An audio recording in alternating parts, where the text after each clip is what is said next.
dig this. No, you're gonna dig this. And 2nd and 2, handoff goes to McCaffrey up the middle, finds a little room, Welcome to the In the Zone Sports Talk Radio Network. You're listening to the Just Us Sports Talk Show with your host, Kate Diggs from Harrisburg, Pennsylvania, Explorer City with the large heart, and co-host Dana the Hater Clark from St. Petersburg, Florida.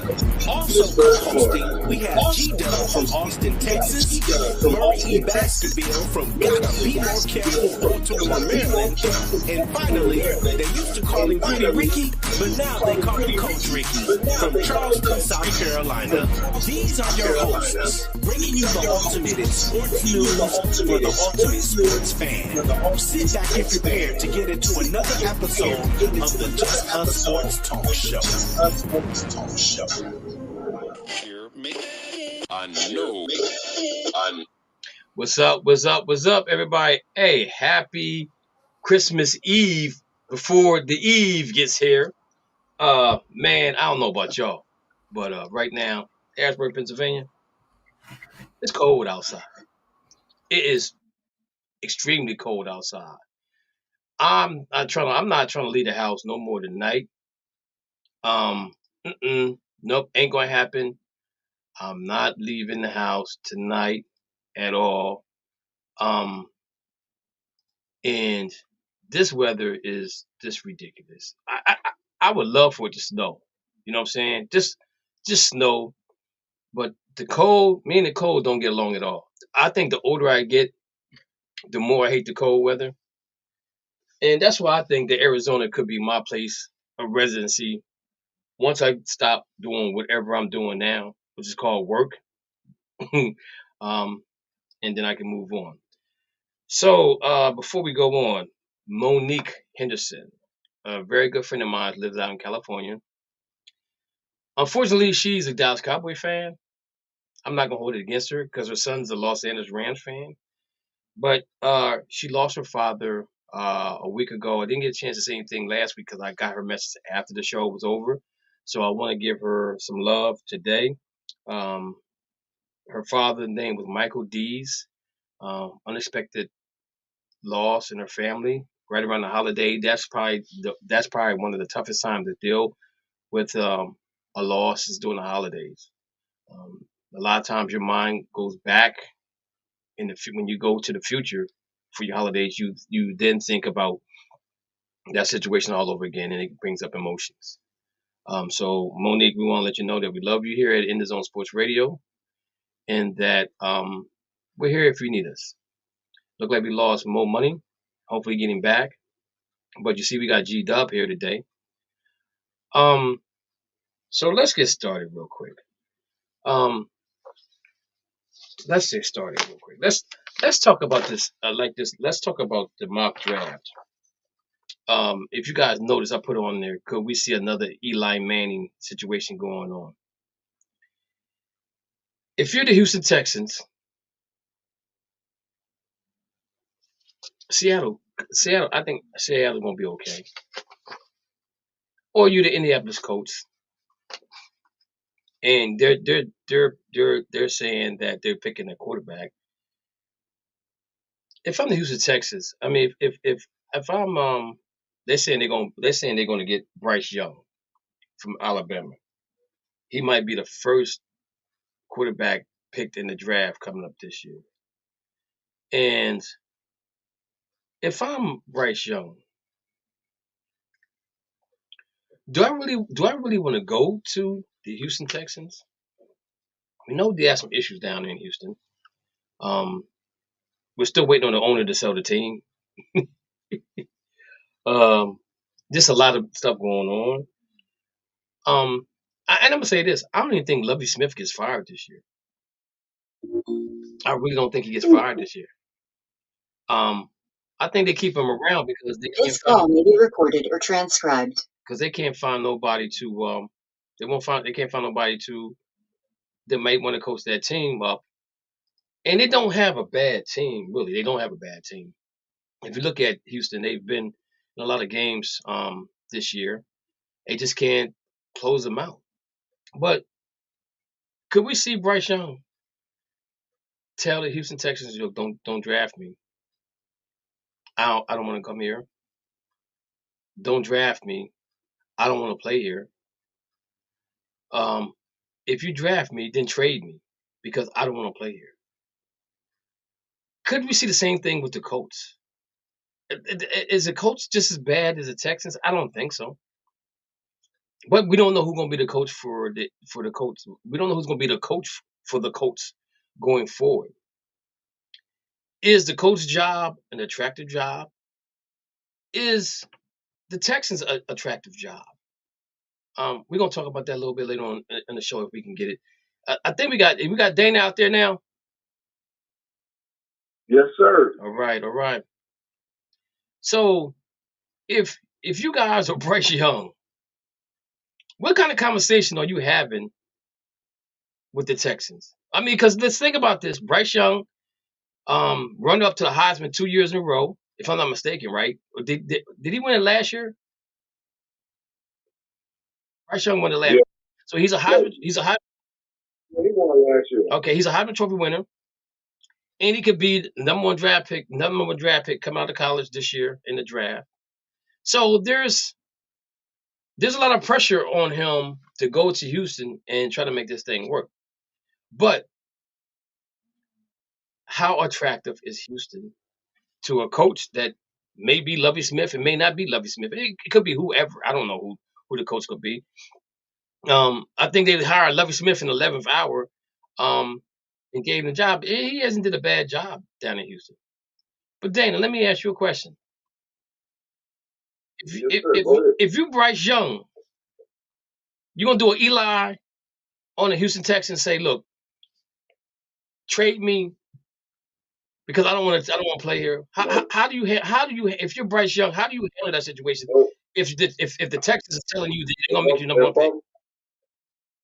If I'm Bryce Young, I want to be drafted because he doesn't have the last name man. He got to go for his now. I got to go for mine now. So I got to turn around this franchise on my own. My daddy's not hurting, my brother's not paying.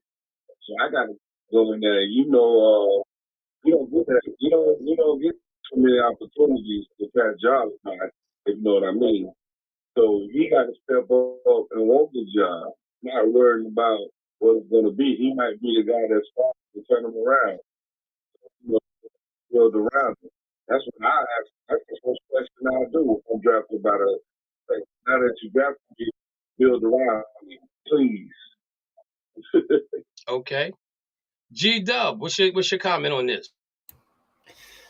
If I was Bryce Young and I got drafted by the Texans, I would tell him, "Look, if you draft me, either trade me or I'm sitting on the bench because I refuse to play for a sorry organization like y'all have. That's your two choices. Either trade me or let me sit on the bench because I'm not playing for y'all." Okay. Mo Money? I'm gonna take a different approach on this because I'm gonna be, first of all, I'm gonna be the first pick. So that means I'm gonna get paid. Second of all, I'm gonna give them a chance to show me something different than what they showed Deshaun Watson. So I'm gonna say, just like Dana was saying, build around me, but I'm not gonna say build around me in a couple of years. I'm gonna say through the draft and also through through free agency, build me an offensive line. You have a good running back.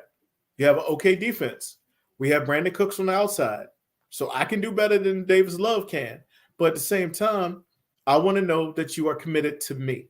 So if you're going to draft me, of course, my first contract is going to be guaranteed. But if you don't build around me, you don't put the people on the field that I need after my first year, I want you to trade me. So I'm going to give them a year. And I'm gonna make sure my agent says it out in the press. And when we talk about it, I'm gonna say I have a problem with the owner, and that's the reason I have this because of what happened with the owner and everything that he's done. But I'm gonna say I'm gonna give you a year to rehab this. I'm not gonna say that out loud, but I'm gonna tell them behind the scenes that if they don't rehab it after a year, I'm gonna ask to be traded because I already got my money.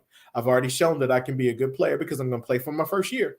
But if I get hurt, I'm not gonna come back that year if it's because they didn't build an offensive line around me.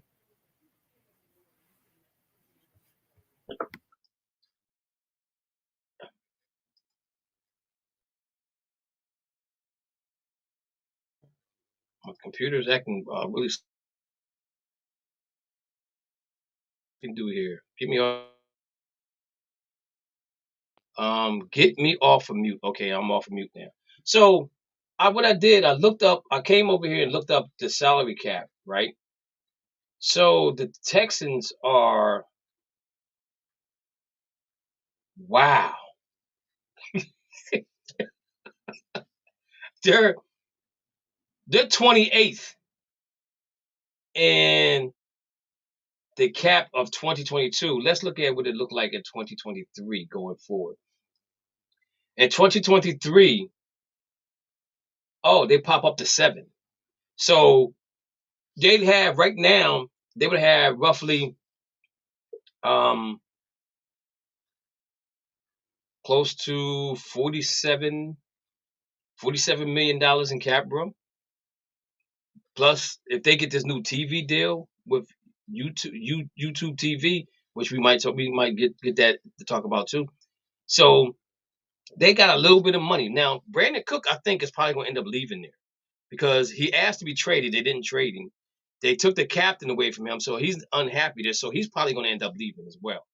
All y'all guys got good views, good points on the Bryce Young situation, and I'm gonna be honest with you. If it's me, I don't want to go there because of the past history of how the owner has made comments about the players, how he did Deshaun Watson, how we know that he ain't gonna tell us that, but he had something to do with all that situation that went on. Because if we didn't, they wouldn't have had no women signing no letters saying that they're gonna keep quiet, and they didn't keep quiet, and they got paid by both parties in the long run. So my trust in the owner is an issue I have, and that's why I felt like they should ask him to sell the team, because I don't think nobody's gonna go to Houston and play down there because of the owner. And even though that Lovie Smith is a black head coach, we know Lovie Smith got the job the 11th hour of a 24-hour day, because they didn't have nobody really wanted the job, because they didn't want to be in that toxic environment. So I think that, again, if I'm Bryce Young, I don't know if that's where I want to go. You know, does Bryce Young not show up in the combines and don't do as well as he can do? Maybe Bryce Young runs the 40 at 4.8. And they're like, well, we know he's not fast. And maybe they may pick somebody else, because they got the 3 quarterbacks that they got going in the first round is Bryce Young to the Houston Texans, Will Levis going to Seattle. So you know he's going to sit if a man still keep playing the way he's playing. And they got C.J. Stroud going to the Indianapolis Colts. That's in the top 5 right there. So they got 3 quarterbacks going in the top 5.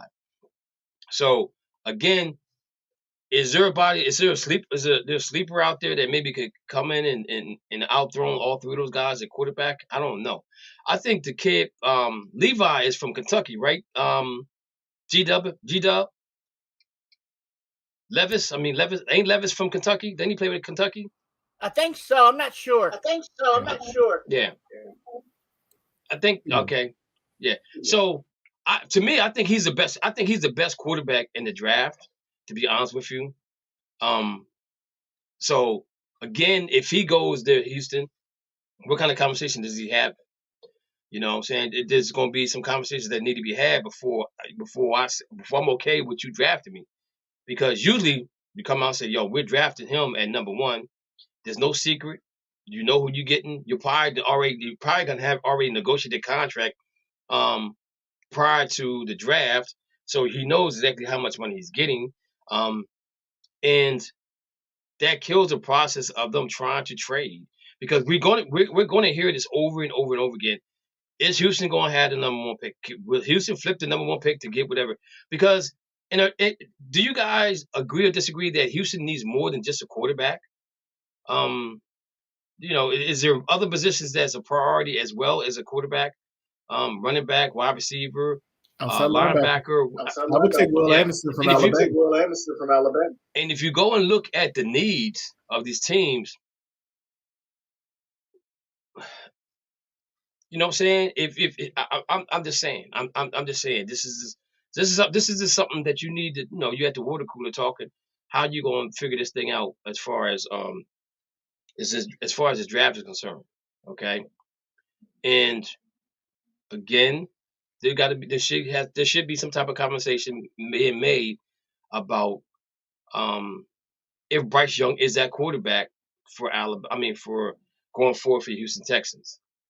I don't know. I think if Cade was coming out, I think he would probably be the number one quarterback coming out right now. But he can't come out because I guess he went to the transfer portal, so he got to play another year for USC. Because I think to me he's the best quarterback in college football right now.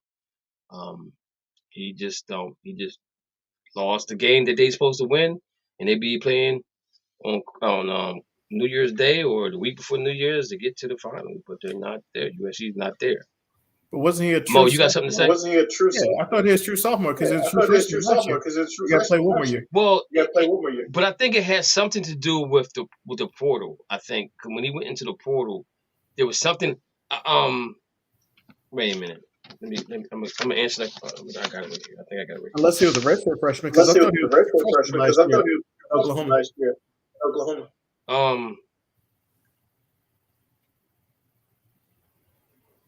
And then you got the guy Spencer, who actually played well at South Carolina. You never know. And he was one of the guys that's favored for the Heisman this year too. I'm trying to find out where it is. Is it it was wild. Oklahoma lost both quarterbacks.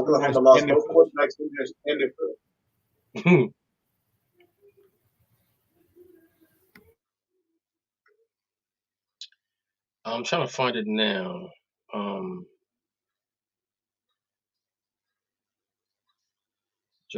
Trojans attack transfer portal. William, it says as an underclassman, William would not be eligible to apply for special draft eligibility until 2024.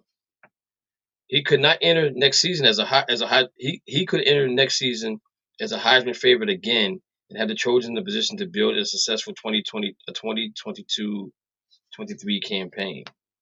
So maybe he was a redshirt freshman last year at Oklahoma. Did he play last year at Oklahoma? Yeah. Did he play enough games to classify as a not redshirt guy? Yeah, I believe so. He started the last half of the season. Would you say, Dana? I think he got injured. Okay. He got injured last year. Yeah, I think. Okay. So he's going to be around for another 2 years, to be honest with you guys, because they say he's not eligible until 2024. But do the NFL still have the special draft? I thought they were done with that. They still have the supplemental draft. I don't It's hardly nobody gets picked. Okay, because I think this year they didn't have it this year. For whatever reason there was, they didn't come right out and say why they didn't have it, but they didn't have it because they were supporting XFL. Supporting what? The XFL. Okay. Oh, okay. All right. So that makes sense. That makes sense right there. All right. So let me see. So let's move on to coaches on the hot seat. So right now we got Kingsbury. We have Hackett.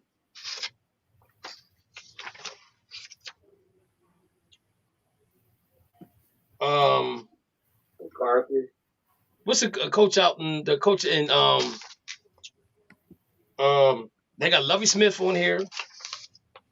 Josh Daniels, I don't think he's going nowhere. I really don't think he's leaving. Dennis Allen. Arthur Smith for the Atlanta Falcons. I don't think he's going anywhere. Frank Rice already got fired, and Matt Rule got fired. And And what's the coach for the Chargers? I can't think of his name right now. Brandon Stanley or something like that. Yes. I think if he made the playoffs, he's not on the list now. But there's a name that's not mentioned on this list. Yeah, Kevin Stefanski.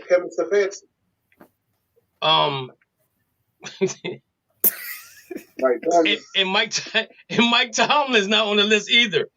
Hey, so should be the Cowboys coach if they don't win a playoff game this year. I'm telling you right now, guys, it's a ploy for them. It's a ploy for the Cowboys to do good, because if they do good, then they ain't got to worry about nobody. The NFL's like, yo, they won't go after Sean Payton if they do good. So we cool with that.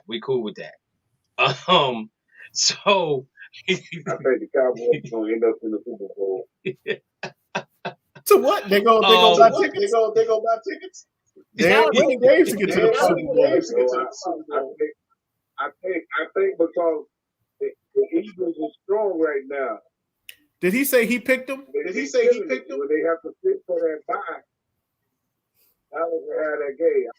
I think Dallas was like ready. There's only one bye this year, though. Only the Eagles are gonna have the bye. Dana, the problem with the Cowboys right now is they're too inconsistent. They almost lost to the Texans, okay? And who did they play before the Texans? It was another game they barely won, okay? And they lost to the who They lost to the Jags. Who said that the Jags were gonna be better?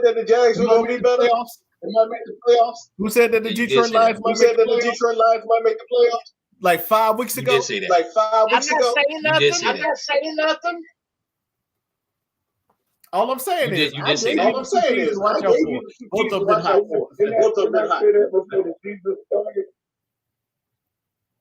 I said, watch the Jaguars. I don't have that written down. Is that what you said, Dana? Yeah, I said Buffalo, Dallas, and then I said the Raiders might be the Dolphins. I got that one wrong. I said the Jaguars. Yeah, I doubt he said that. I said the Jaguars may actually win the division at the start of the year. Yeah. Okay. So now, in all seriousness, there's a coach on here that should be on here, and his name is Bill Belichick. So let me ask you guys a question: is it Bill, or was it Tom? I'm gonna say both. Or was it that they don't have an offensive coordinator there right now? No, I think he don't have Tom Brady right now. Mo? All I gotta say is before time it was the Browns. Before time it was the Jets. Before time they didn't do anything. When Tom got there, they won 6. When Tom left the next year, he won 1 in Tampa.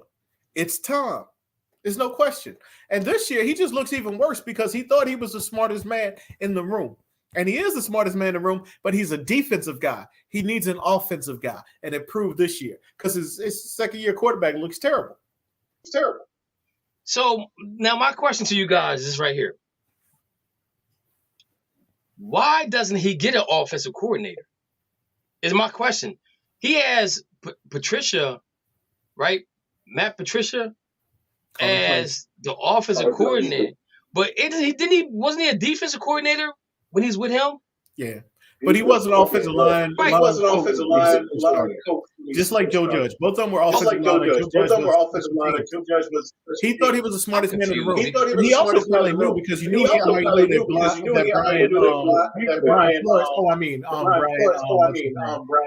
Brian Dable was getting the job. The Giants probably knows that.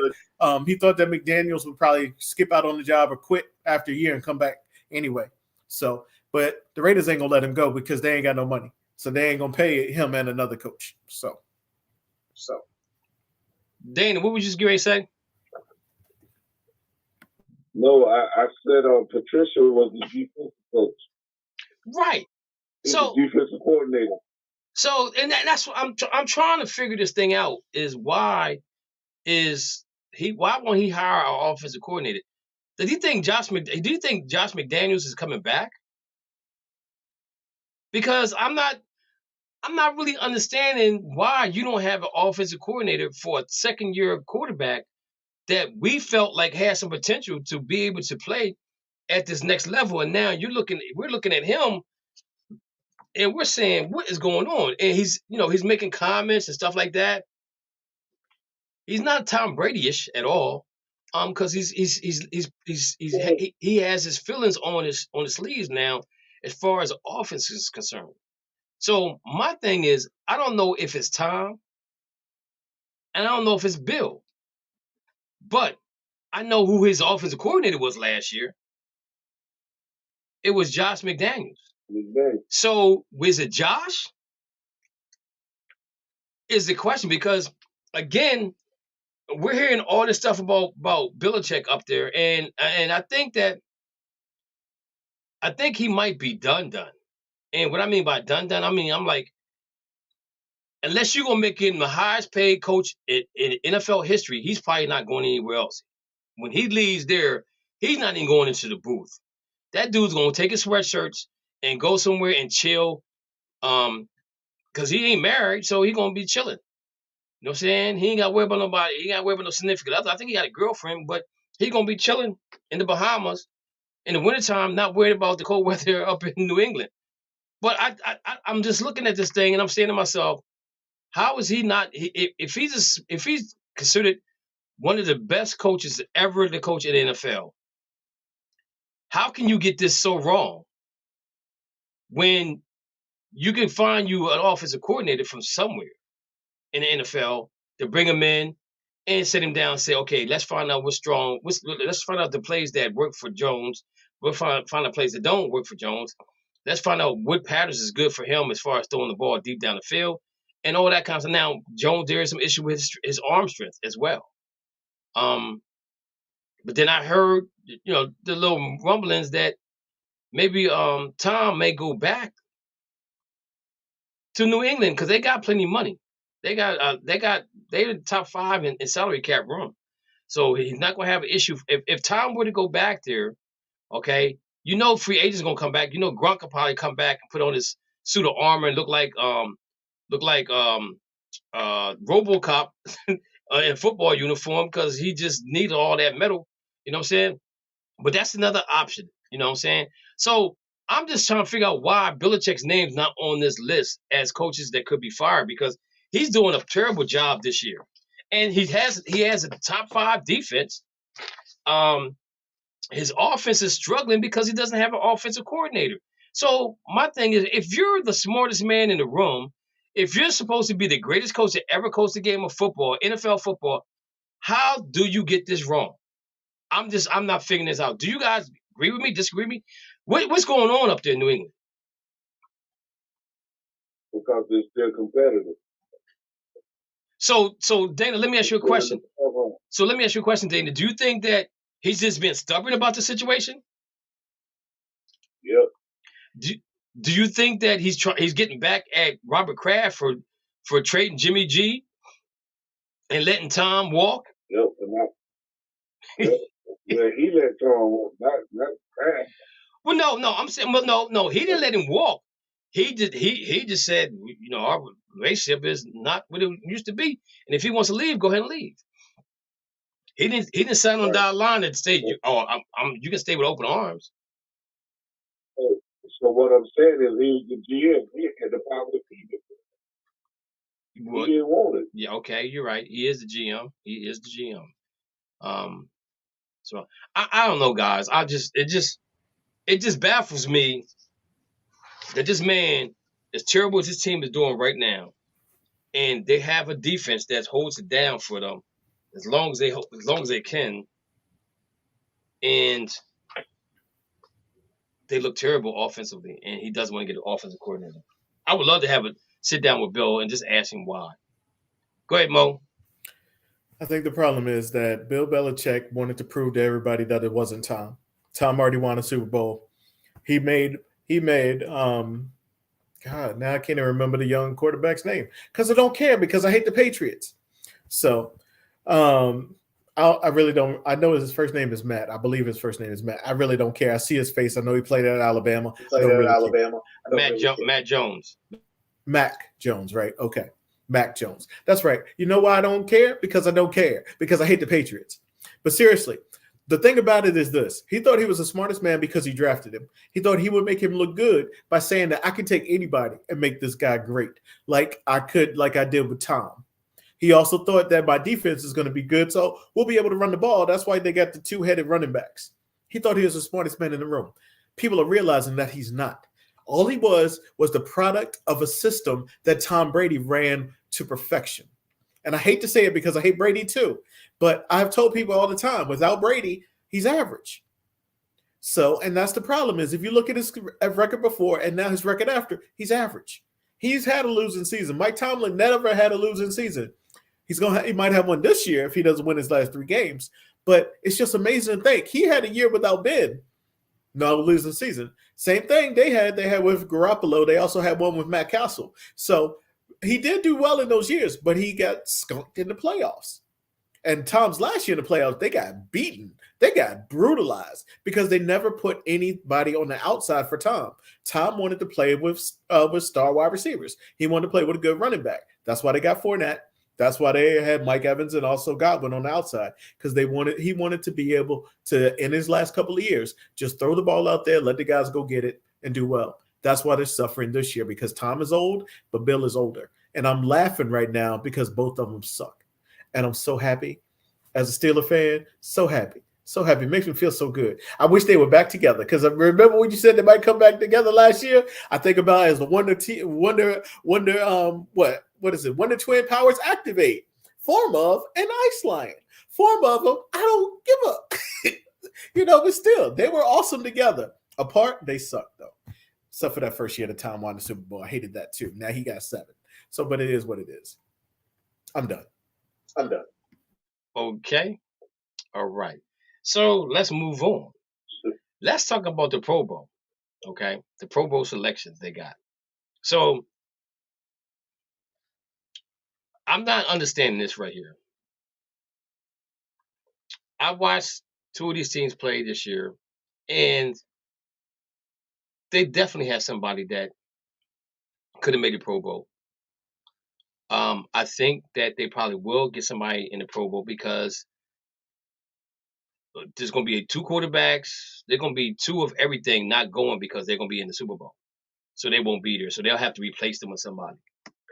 But Jacksonville Jaguars and the Chicago Bears have nobody to represent them in the Pro Bowl, which is weird because I think that looking at Chicago, I think they got a pretty decent team. I think there's somebody on that team that leads something and something.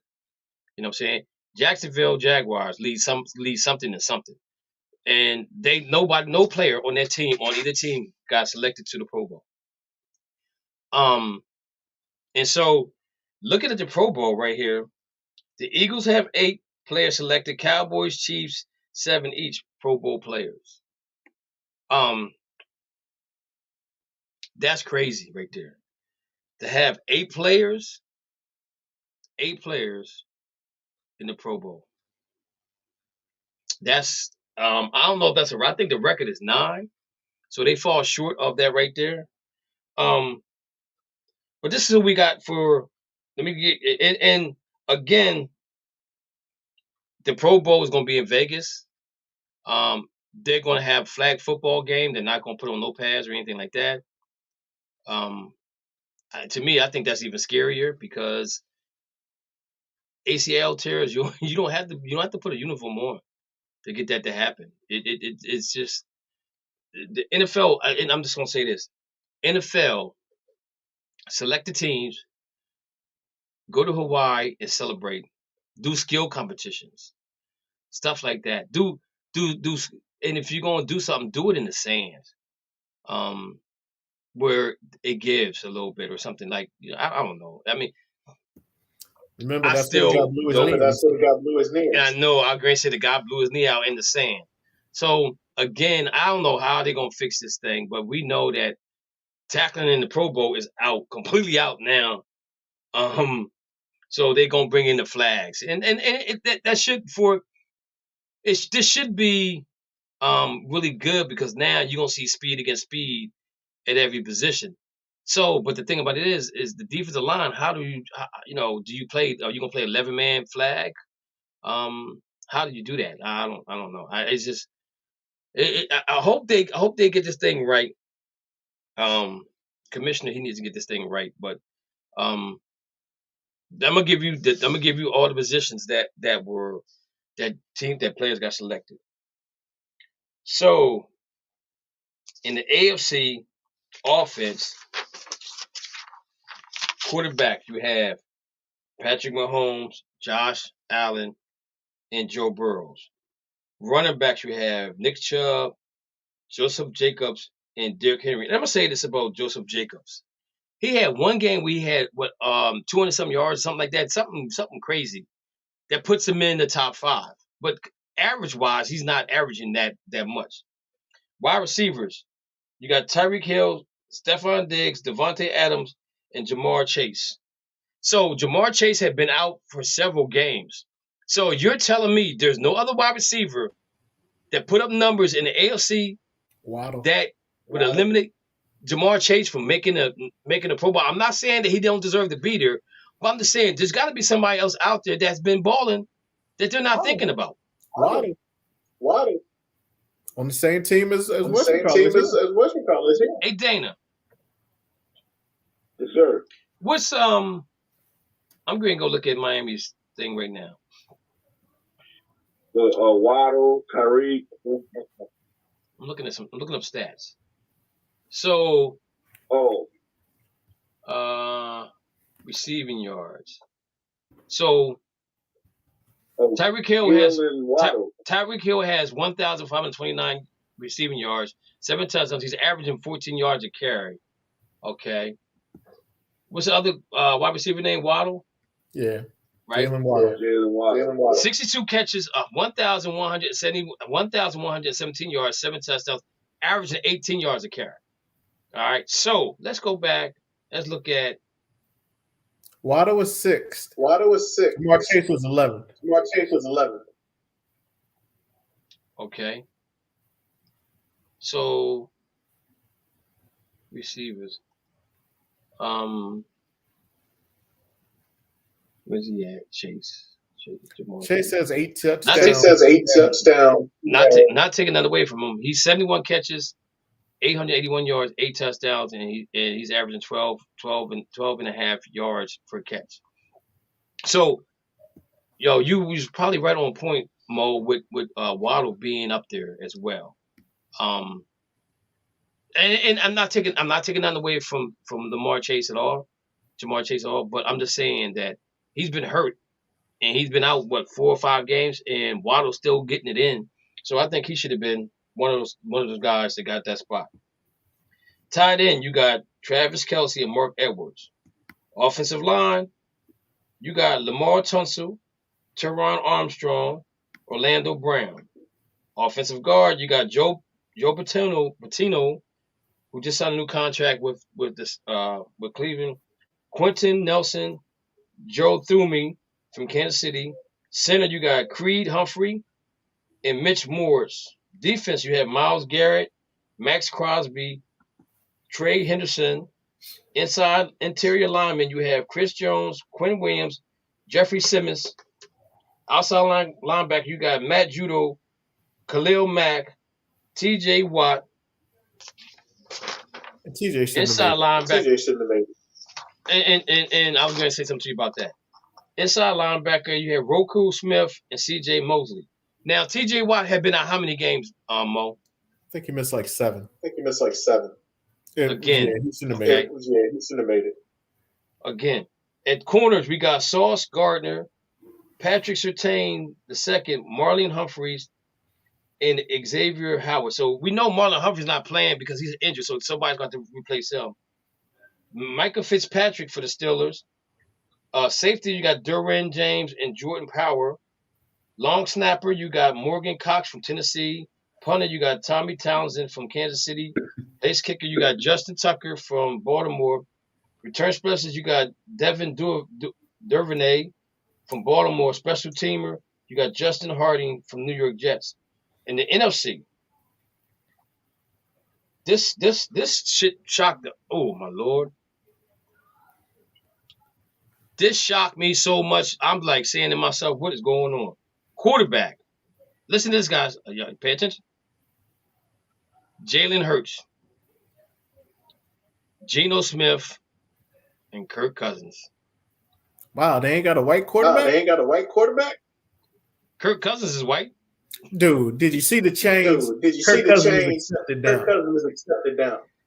Yo, so you sitting here telling me, oh my Lord.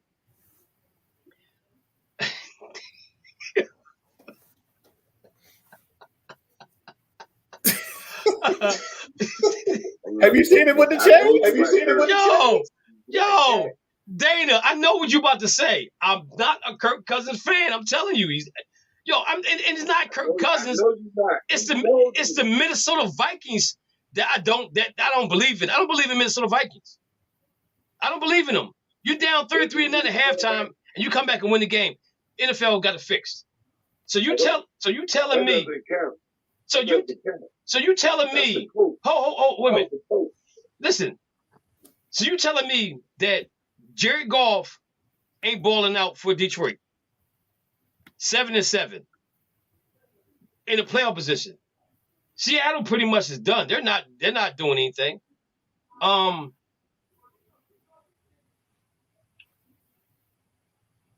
They didn't have much to pick from. They had much to pick from in the NFC. If you think about it, Dak was hurt. He didn't get in. Giants quarterback not that good. Washington had a merry-go-round with quarterbacks. Green Bay Packers, Aaron Rodgers wasn't playing good. Justin Fields is hurt. Tampa, we know what my man in Tampa doing. Carolina, they had like 9 quarterbacks. The Saints got 2 quarterbacks. Falcons got 3 quarterbacks. San Francisco got 3 quarterbacks. Seattle got 1 quarterback. Arizona got 2 quarterbacks. Rams got 2 or 3 quarterbacks. So when you look at it, they didn't have a lot to choose from when it comes to the quarterbacks. But I was shocked because I'm saying to myself, Jared Goff. You got to look at the record. Jared Goff has, but they're both 7-7 though. Kirk Cousins ain't 7-7. No. I'm talking about Geno. Geno Smith is 7-7.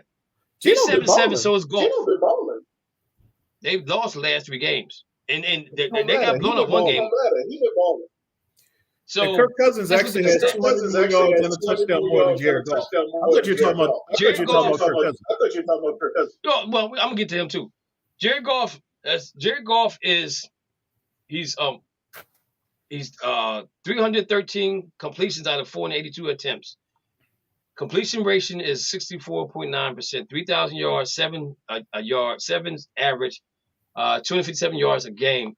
Longest pass was 81. 23 touchdowns and 7 interceptions. 19 sacks, 123. What's this? SYL. Sacks, yards lost, 123. Passing rating is 97.2. Okay, so let's go look at Goff. Let's go look at that other guy.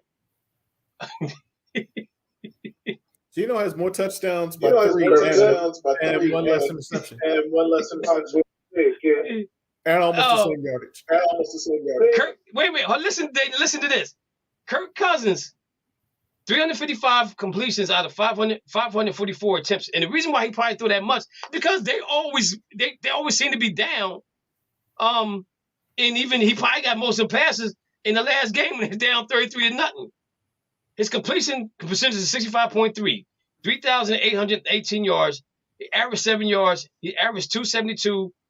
Longest is 64. He got 24 touchdowns and 11 interceptions, 40 sacks, 282 yards, sack yards lost, and his quarterback rating is 92.0.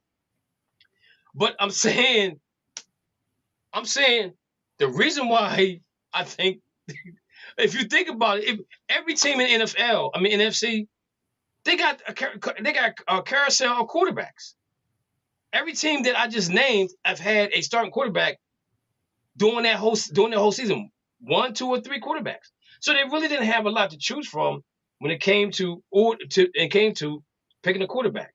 Do you agree? Do you agree or disagree with that, Dana?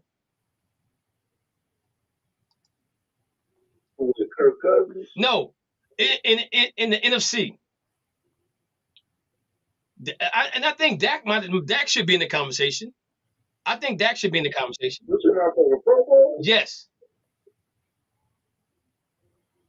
Giants are not. Probably gonna take it away from The Giants are not. I'm not gonna take it away from Dak. There's no He's hurt. the quarterback. But the thing about it is Chase Young was hurt. I mean, Jamar Chase was hurt. T.J. Watt was hurt, and they still got to the Pro Bowl. Okay, so that's what I'm saying. Why can't they put Dak in that conversation too? Washington had 3 or 4 quarterbacks. Green Bay has Aaron Rodgers, but he isn't playing that good. Chicago got Fields. They're 3-11, so how can you put them in the Pro Bowl? We know what Tom Brady's doing at the Buccaneers at 6-8. Carolina's had 3 to 4 quarterbacks. The Saints got 2 quarterbacks. The Atlanta Falcons had 2 or 3 quarterbacks. San Francisco has 2 or 3 quarterbacks. Seattle is the only one that had a starting quarterback. Arizona had 2 or 3 quarterbacks. The Rams had 2 or 3 quarterbacks. So the selection of quarterbacks really wasn't it. They had to pick somebody. You know what I'm saying? But I'm just saying Goff should have been in that conversation as well. Because they're winning right now. They still can, if they win the last 3 games, that's 10-7. They're in the playoffs. You know what I'm saying? They might end up playing the Minnesota Vikings again. Go ahead, Mo. Who called that? Who called what? The Lions being in the playoffs. I'm just saying. Yeah, I'm just saying. You did. You did. Mo did. So I beat the Lions too. I said, watch out for the Lions. So the running backs, you have Barkley, Tony Pollard, Miles Sanders. Fullback, you got Kyle Juszczyk from San Francisco. Juszczyk. Wide receivers, you got Justin Jefferson, A.J. Brown, C.D. Lamb, and Terry McLaurin from the Washington Commanders. Tight ends, you got George Kittle and T.J. Hawkins. Offensive linemen, you got Trent Williams, Lane Johnson, and Tristan Wirfs.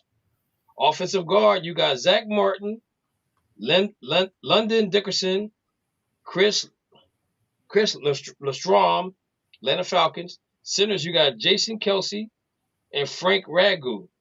Defensively, you got Nick Bosa, Brian Burns, DeMarcus Lawrence. Interior lineman, you got Aaron Donald, Jonathan Allen, Dexter Lawrence. Outside linebacker, you got Michael Parsons, 717. Zane Darius Smith from Minnesota. Hassan Reddick from Philadelphia Eagles. Inside linebacker, you got Fred Warner, San Francisco. Damari Davis for the Saints. Corners, you got Darius Slade, Trayvon Diggs, Tyreek Woolen, Air Alexander. Free safety, you got Quad Diggs from Seattle. Strong safety, you got Buddy Baker. And for San Francisco, you got Talon Huffengager, or whatever that name is.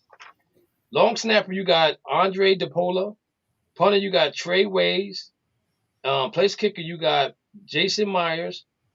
Return specialist, you got Kevon Turner from the Dallas Cowboys. And Jeremy Leaves of Washington Redskins.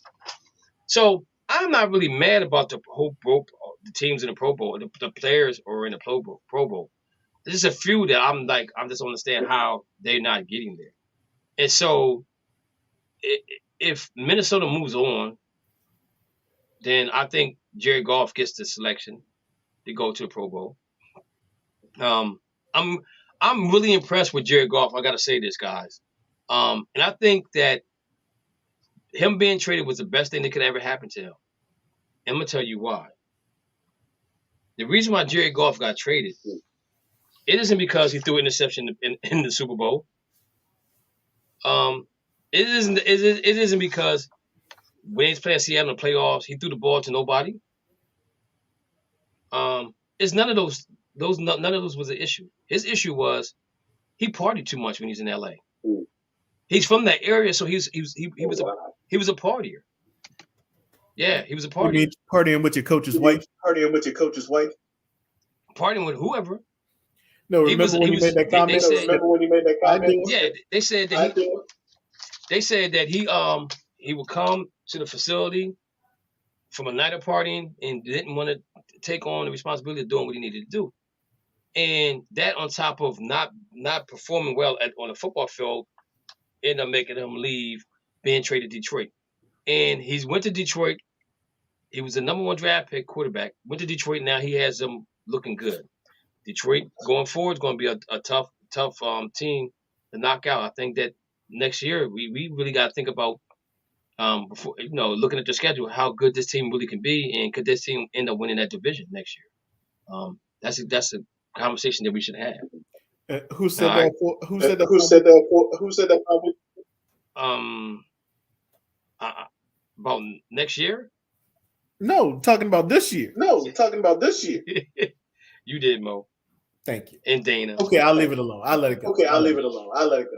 So let's move on real quick. So NFL teams spent over $800 million on fired coaches. So the NFL sent letters to teams saying, look, make sure you really need to fire this coach, because right now we owe $800 million to a bunch of coaches that ain't coaching nowhere else, that sit at home getting a fat paycheck because you fired them, because the coaches' contracts are all guaranteed money. All right? Matt Rule, Frank Rice, and the general manager, John Robinson, who just signed a contract extension this year, all got fired this year and still getting paid. This is how it said. They called him up. They said, hey, coach. He said, yes. He said, you're fired. That's okay, because I'm still getting paid. You know what I'm saying? So $800 million, man. That's an average of $30 million in 5 years. In 5 years, the NFL is paying coaches average of $30 million a year to sit at home and not do nothing. Now, that's crazy. Yeah, that is crazy. That is crazy. That just goes to show you that money doesn't matter to these guys. They don't care. And let's think about this, guys. If you want instant wins, I'm gonna say this. When Sean McVay got to the Rams, I didn't think he was gonna be that great of a coach that turned that team around. All right, he turned that team around and they won games, got in the playoffs. I've never seen that happen so quick with a first-year coach in my life. Is there any other coach that you guys can think of that did what he did in his first year? Brian Dable. Yeah, but I don't think they Rams weren't as bad as what the Giants were. No, and actually the Giants got three coaches they're paying. They fired 2 of them, and now they got this coach they got now. So they're paying 2 coaches sit at home and relax. All right. I don't know, man. What's your thoughts, G-Dub? What's your thoughts on that money right there? How you feel? They should stop wasting that money. But I agree with I do agree with the NFL. It's ridiculous. Why pay coaches to stay home when they could be out there making that money? It's kind of like telling the coaches, hey, you can stay home and get paid and still coach. But it's not right.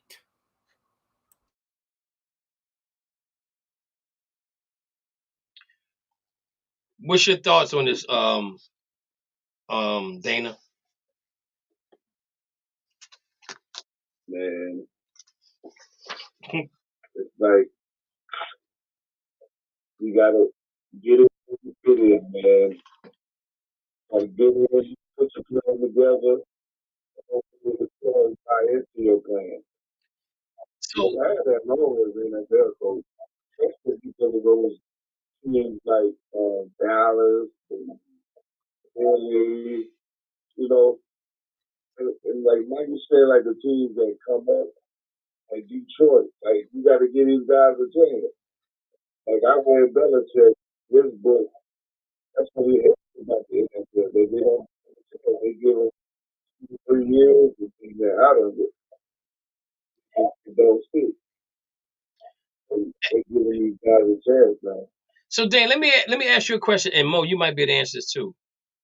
So when the Dolphins fired their coach, they still had to pay him because he accepted a job with the Pittsburgh Steelers. Did they have to stop paying him? Or did they still have to give him his money? Just the money that the Steelers comes off of what Miami pays him. Okay. All right. So basically he's still getting paid through Miami, but basically what it is Miami gave them the money for them to hire him, but they're basically in all actuality, Miami's still paying him right now, right? Or they paid the difference because he was making what was his contract? I know he's making like $3-4 million, right? Something like that. So is he the highest paid defensive coordinator? Is he a defensive coordinator or what is he? What you got? He's actually a special assistant. And the linebackers coach. So he's probably okay. So he's probably the highest paid one. He's the head coach. Okay.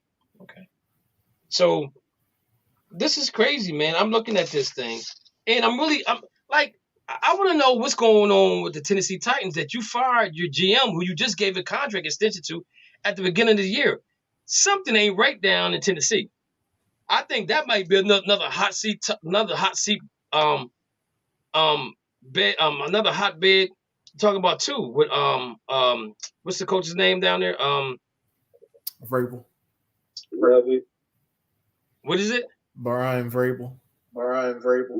Yeah, Brian Vrabel. Tennessee. Tennessee, yeah. Yeah. Something ain't. Things are not looking right down there. You know what I'm saying? They lost some games. You got one of the best running backs in the NFL. You got Brian Tannehill, who's hurt now, so they're gonna start my man back. But Really? I don't know about that one too. I think don't be surprised if you got rid of your GM who hired the coach. So the next GM you get may not want that same coach there. So don't be surprised if he ends up on the outside looking, especially if Tennessee exit early, there's going to be some issues going on in Tennessee. Okay. So if they make it to the playoffs. Well, again, you're right about that. If they make it to the playoffs, because Jacksonville, baby. Who told you that the Jags might come back? Oh, Jesus. Who told you that? They stole Dallas power. So moving Jacksonville on. took all the shine off that game for Christmas. All right, so moving on. Okay, guys, I got some stickers up here. Colts beat the Giants. They did happen. Detroit will make the playoffs. That's still there. The Browns will lose one more game.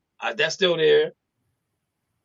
The Lakers beat the Celtics. We got to take that down. That was Dana's thing. Vikings will lose. Yeah. I got Vikings will lose in the first round of the playoffs. Wrong. Michigan over Georgia. We got those. Cowboys. That's yours. Huh? That's yours. What, the the one with the Vikings?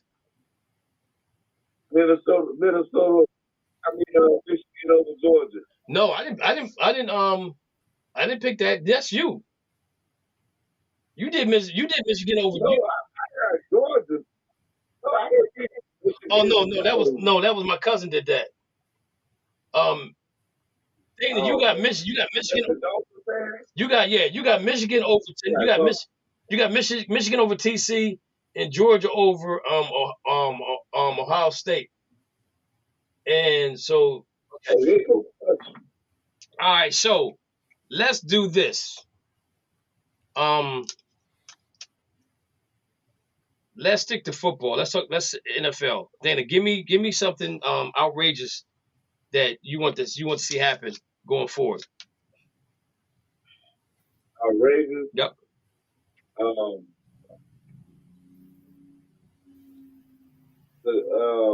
What's this? The Steelers the Raiders recreate the back of the recession. Yo, I would love to see that. Yo, I would love to see that. Let's see. Oh, I got one. Miami comes back and goes to Buffalo and go to the Super Bowl. I don't have it. Really moving me this week. Okay, I got it. The Eagles quarterback beat the Cowboys by 2 touchdowns. The backup, Minshew. Yeah, Minshew. These Cowboys by 2 touchdowns in Dallas. That's what the game's being played. In Dallas. Okay. G-Dub, what you got for me? This one right here is going to hit. This one right here is going to hit, Kev, because it's in a 7-1-7. Micah Parsons is going to get that Eagles game. He's going to get what? 3 QB sacks. Okay. Mo, what you got for me? The Jacksonville Jaguars win a home playoff game. So that means 2 things have to happen. They got to make the playoffs. They got to win their division. And they win a home. So it's really 3. And they win a home game. I love Doug Peterson down there, man. I really do. I think that's a match made in heaven.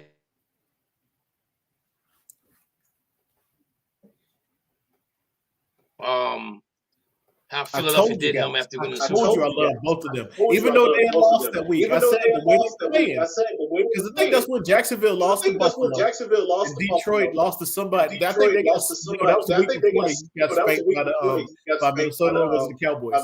They got spanked by somebody. No, they got spanked by New England. They lost 23-0. I feel good about both of those teams. I feel good about both of them making the playoffs. Which means that my Steelers ain't gonna make the playoffs. Oh, I got another one for you, Kevin. The Ravens aren't going to make the playoffs. You know what? Okay. Ravens won't make the playoffs. I have another one too, Kevin. G-Dub. G-Dub's not going to like me after that. The reason why G-Dub, go ahead. The reason why the Jaguars is for one, our defense came up, and Doug Peterson knows the Cowboys. Because he coached the Eagles, and he knows to be running Dallas. That's why I agree. Jacksonville beat us. I agree with you on that point, Doug. I agree with you on that point. But Doug Peterson knows the Dallas Cowboys for his time being the Eagles. But the reason why y'all lost that game is because that stop and go, that wide receiver did on that defensive back made him look silly. Danny, what else you got? I have. Oh man, brace yourself. I'm kind of torn because I sound like a when the first round of the playoffs start, Tom Brady is going to beat the Cowboys. Tom Brady will beat the Cowboys in the playoffs. I like that. That's probably going to be a 4-5 seed. All right. So here is my prediction. Okay. Let me find who I think that he ends up going to.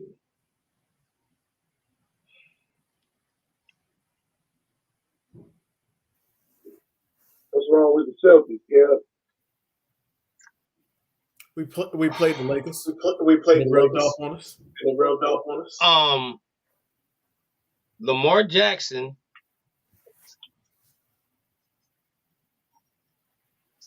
will be in another uniform next season. Ooh. Lamar Jackson for the number one pick? Lamar Jackson will be in a different uniform next season. That would be kind of weird. That would be kind of wild if they did that. Trade. The thing about it is, I don't know who it could be. The only other team that, I mean, if you guys think about this real quick, Buffalo set, Miami set, unless Tua shoots the bed for the rest of the season, he's there. The Patriots? No. Go ahead, G-Dub. I got one more for you. I just thought of. Lamar Jackson's going to get his contract. I just said Lamar Jackson's leaving there. Okay, but you say he's going to get a contract. Before the end of the year? When is he going to get that contract? They already said they're not paying him what he wants. So when Lamar leaves, that'll come down. See, that's what should have happened between who was it? Detroit. Detroit and Atlanta. Because Detroit should have had the first pick. Was it Detroit? No, Atlanta. Was it Detroit? No, Atlanta. Michael Vick year. Who was it? Michael Vick year. Been traded for the first pick. And then they could have had Matt Schaub throwing to name. The guy, Megatron. Okay, yeah.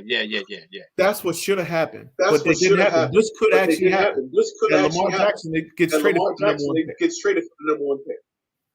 So the thing about it is, though, guys, is where can he go? Houston. Okay. Houston. He's going to get paid, but he's not winning. He's not going to win in Houston. He get the money. He's going to get paid. He's definitely going to get paid. He'll be close to home. He's in the South. I don't see. Houston would be.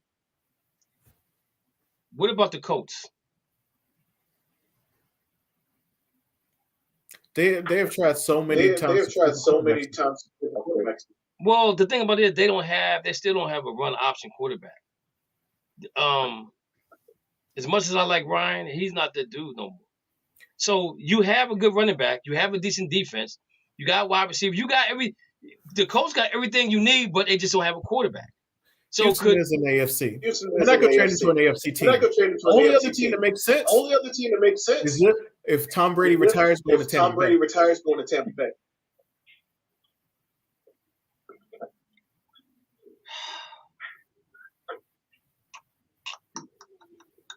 Because they're going to try and ship him to the NFC. Washington, maybe? You think Washington? Could be Washington? They're going to finally give Heineke his chance. Carolina needs the Saints? What about the Saints? Oh, that's a good pick. What about the Saints? Yeah. Because the Saints they're not a bad team. You know what I'm saying? That if Lamar goes down there, somebody follow him down there. A wide receiver, a running back, a tight end, somebody gonna follow him down in New Orleans. You're playing in the dome. You got your 8 games in the dome. Only time you play outside is Tampa and Carolina, and it don't get too cold down there. So you're in warm weather for one. The Falcons are in the dome. Okay, I don't know what the schedule is going forward. Who they have going forward next year. I have to look that up and see exactly who it is. Go ahead, Mo. A trade of Seattle's pick from Denver. And Geno Smith for Lamar. Oh, wow. And send Geno to Baltimore. Send Geno and the pick that they get from Denver. Well, now Geno's contract's up this year. So that means they gotta give him a contract. They're not gonna give him the money. No, both of them have contracts up at the end of the year. That's what I'm saying. But Geno's a little longer in the tooth than Lamar is, so he's not gonna be asking for that crazy money. Exactly. Is Seattle willing to give? Is Seattle willing to give him that type of that type of guaranteed money? Is the question. Go ahead, G Dub. There's another team that Lamar Jackson ended up with. The Giants. Nah, he ain't going to Giants. No, You never know. He's not going to Giants. You never know. They can't afford him because they got to give Barkley his money. Saquon. So I don't think they can't afford both of those guys. Because even Jones' contract up this year, Jones is not going to get a fat contract. So that's a thought, but I still think the Saints might be the best place for him. You got to run it well. Now I'm gonna say this though: the running back with the Saints goes to court next year, so we don't know how that's going to pan out with that situation of him going to court, if he's going to get suspended or what's going to happen with him.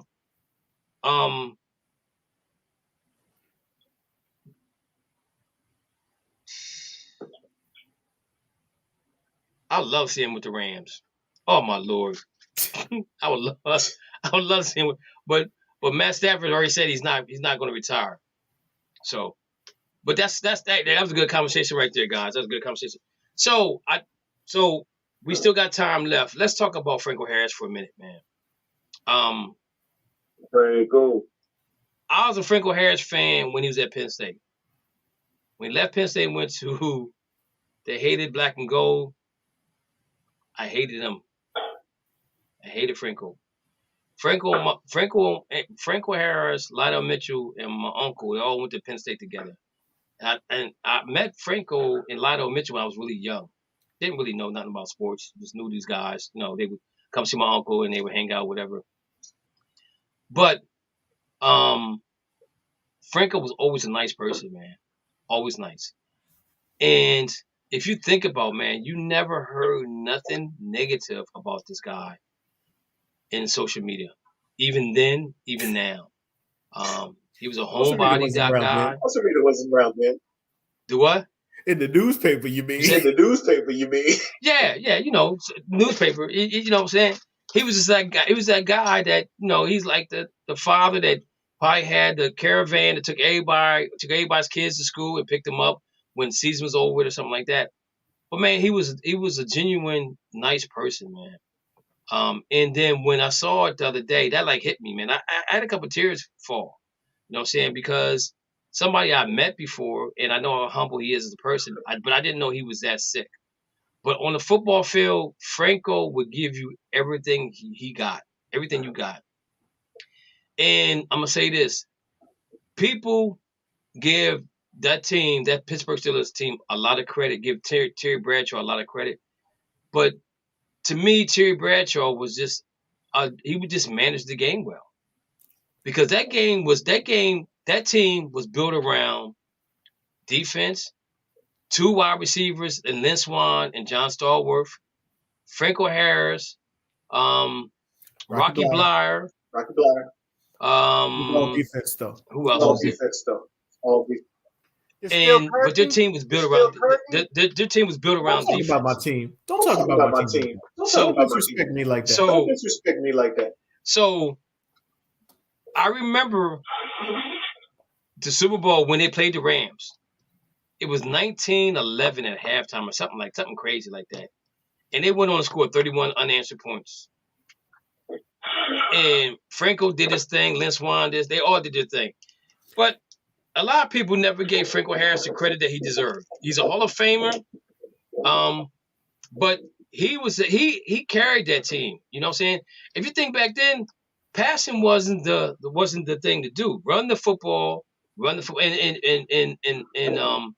Ketchup Stadium. Ketchup. Where he played. Yeah, call it Ketchup. It's called Ketchup. It's called Ketchup to me. It's not even Heinz Stadium anymore. It's Acme Store. Yeah, I know, but I'm calling it Ketchup. Because because right now this year, the only thing they're doing is trying to catch up.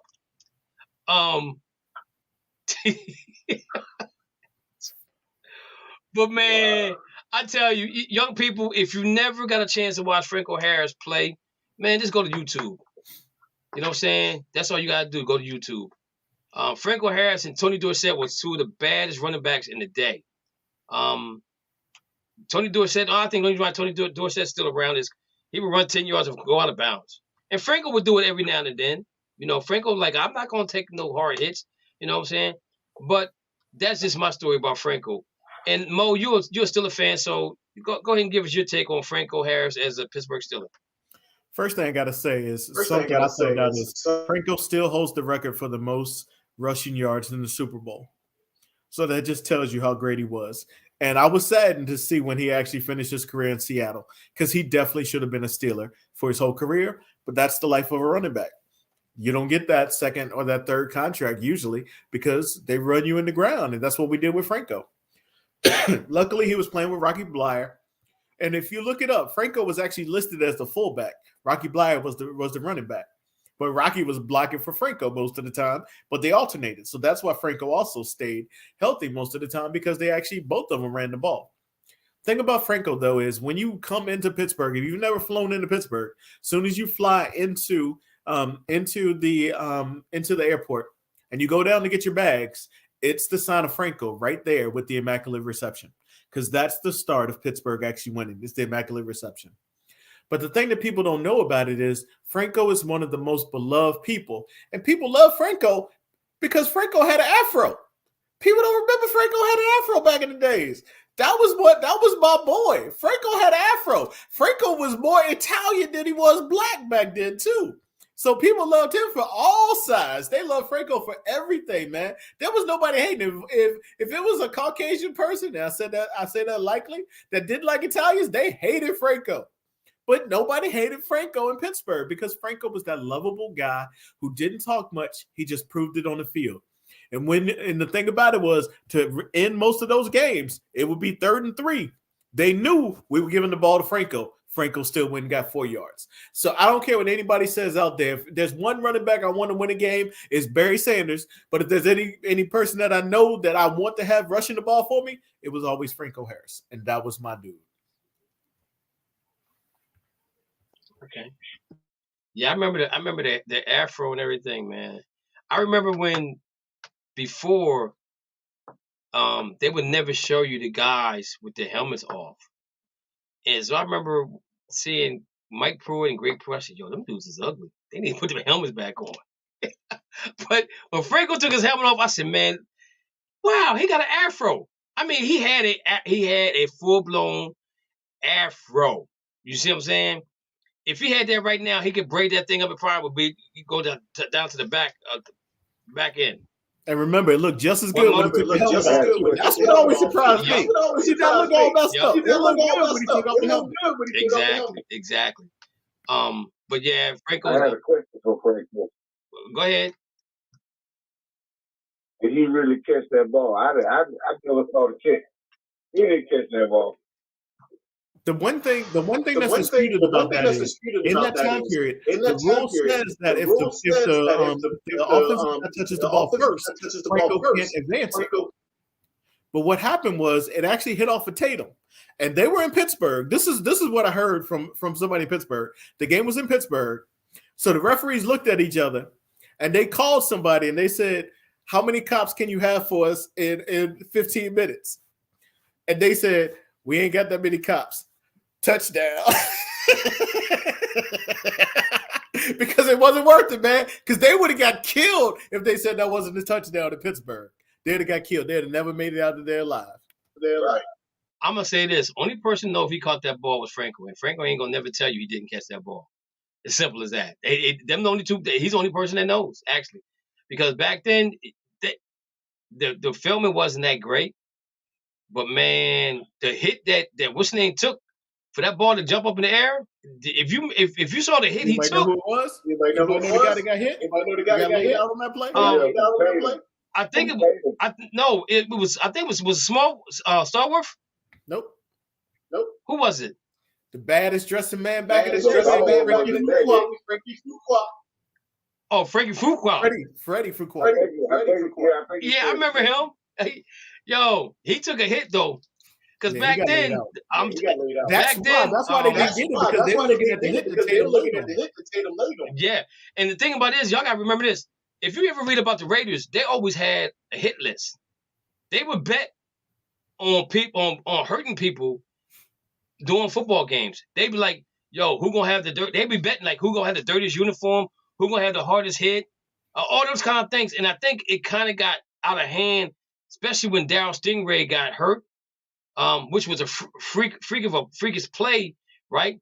But then people start looking into what the Raiders were doing. It's like, yo, you can't do that. Y'all can't bet. You know what I'm saying? Y'all, that's another incentive on you trying to hurt somebody, because they was out there trying to hurt people. The Oakland Raiders was not joking. They was hitters. Tatum was a hitter. That's the bottom line. He had stickum all over his body. He had it on his pants. He had it on his socks, his hands. Y'all remember? That was left the hay. Huh? No, Tatum was the same way too. But you remember watching replacement players with the wide receiver, and they put the stickum on his hand so he could catch the ball. Yo, that's how much stickum them guys had. That's how bad it was. They had stickum everywhere on their body. You know what I'm saying? But anyway, man, Mr. Harris, please rest in peace. Thank you. We want to thank you for allowing us to share his family, allowing y'all to share him with us for so many years during the football, his football years at Pittsburgh. And when he went to Seattle, I was really mad about that, because he should have retired as a Pittsburgh Steeler.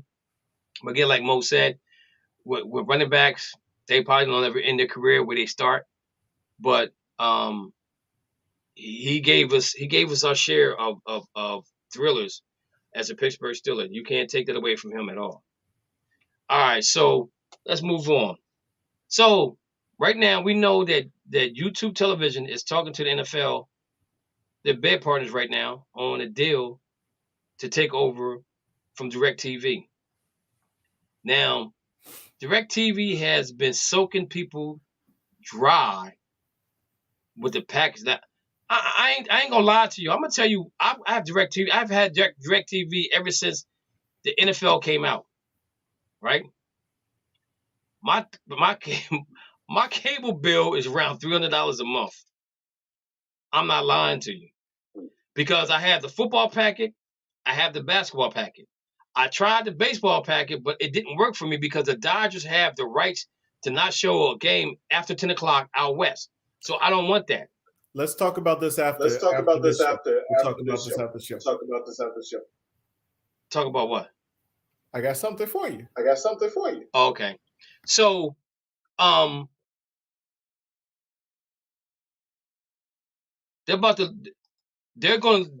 is going to lose its contract for the simple fact that I think they ballooned the prices for real, about how much.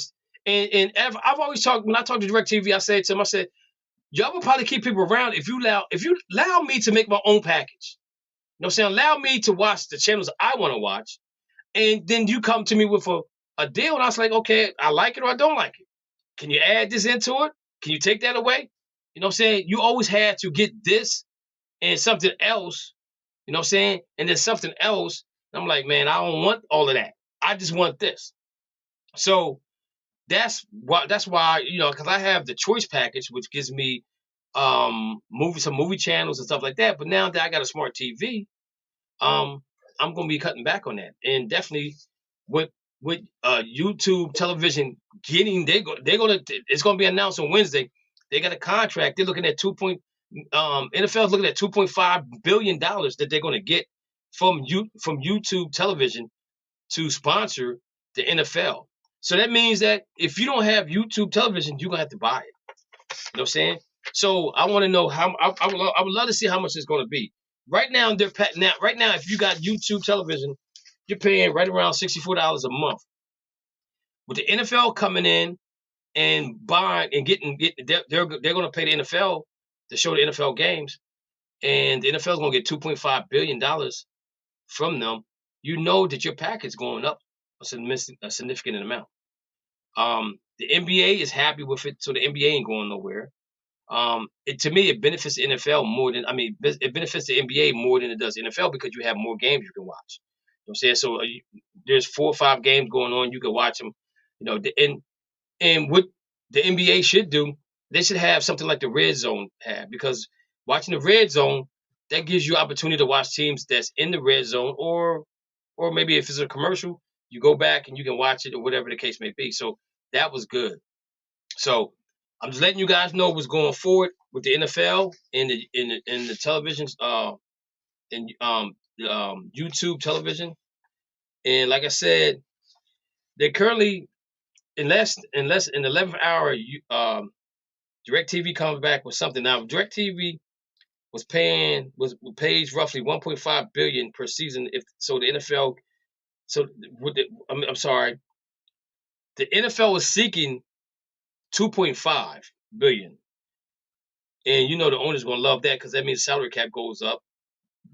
All the revenue goes up, and DirecTV was paying them 0.15 billion. So you're looking at another $1 billion that YouTube television is going to be paying the NFL going forward. So this should be interesting. But again, I think you'll find out more on Wednesday when it comes out that they got a contract with them. So just have to figure out how to put that into your budget, maybe. With me, like this last year with DirecTV,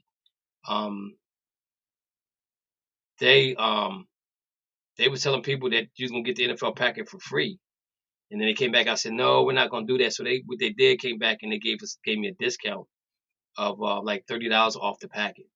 So I did save a little money on that right there. So DirecTV's been good. You know, I know there's a lot of people don't like DirecTV. They think they're shysters, but you know, if you don't pay attention to what's going on, then that's on you. You know what I'm saying? I watch a lot of television, but I'm not big on HBOs or Cinemax, all those Showtimes. I'm not big on that. So let's move on. Your boy out in Denver got a new contract, got a new TV, got a new television, got a new set of dishes, moved to Mile High, and can't win the game. Warren Moon said Russell Wilson got exactly what he wanted. He wanted to go somewhere to be a pocket passing quarterback, and he's the reason why they're not winning. Don't blame everything on the coach because it ain't the coach that's playing. It's Russell Wilson who's playing. So, Dana, give me your thoughts on the situation with Russell Wilson. Do you think that I think Seattle got the best out of the trade, but how do you see Denver handling this going forward with Russell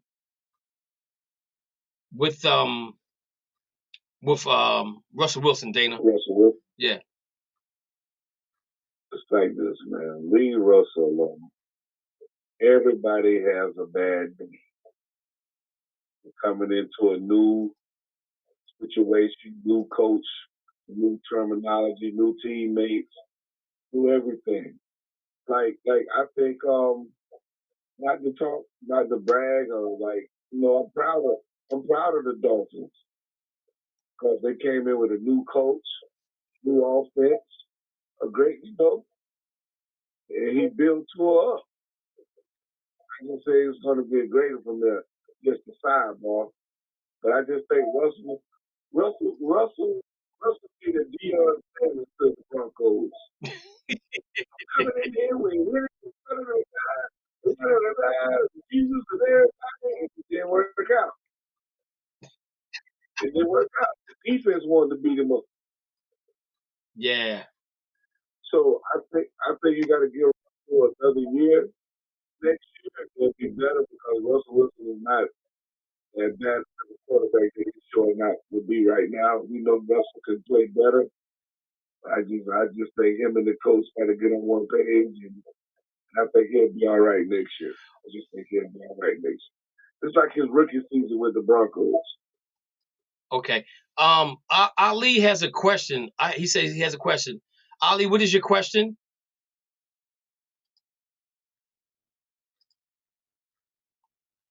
Just type it in the chat room and I'll post up on the board. So Dana, I'm gonna tell you what the problem is right here. Russell Wilson's only 5'11". So your average lineman is gonna be what 6'1", 6'2", 6'3". So he can't see over the lineman. So that's why. But what changed? He couldn't see over the lineman in Seattle either. But Seattle was a play option pass offense for him. Okay, that's why he played so well there. But he wants to be a pocket passing quarterback. At 5'11", you can't be that guy when your linemen are 6'3" and taller.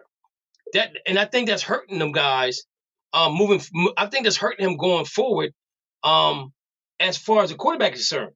So he got what he wanted, you know what I'm saying? And it's not working out for him.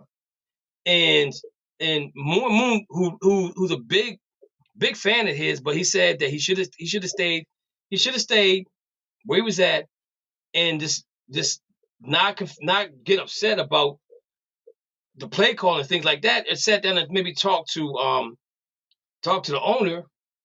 I mean, talk to the coach and say, "Yo, can we do something? Can we do something different?" And that never happened. That never happened. You know what I'm saying? And now he's in. And the thing about he's in Denver now, and he's